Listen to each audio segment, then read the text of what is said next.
Իրանի դեպքերը մեզ տվեցին մեկ դաս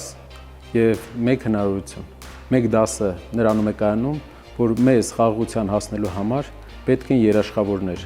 Իրանը բազմաթիվ գործարքներ է ունեցել արևմուտքի հետ, սակայն չունենալով երաշխավոր, նա այսօր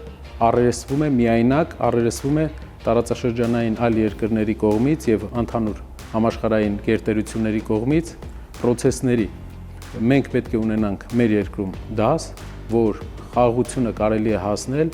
ոչ միայն պայմանավորվածություններով, պետք է հավելյալ լինի նաև երաշխավոր, իսկ երաշխավորները լինեն մեկից ավելին, որպեսզի մի երկիր հնարավորություն չունենա Հայաստանի շահը երկրորդել եւ առաջ տանել իր երկրի շահը, մենք երկուս եւ ավել երաշխավորի դեպքում մենք կարողանանք ունենալ երկարաժամկետ եւ ուժեղ խաղաղություն։ Ինչ եք կարծում, այս ընդհատվող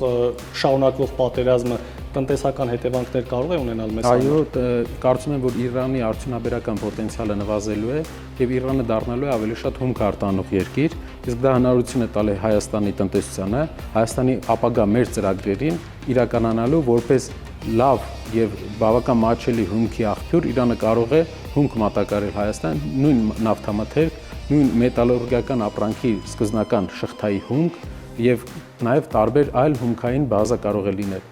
ինչը Հայաստանի տնտեսության համար փոխլերացնող եւ հետաքրքիր ուղղություններ է։ Այսինքն Իրանը տնտեսապես շարունակելու է լինել մեզ հետաքրքիր հարևան։ Ուժեղ Հայաստան,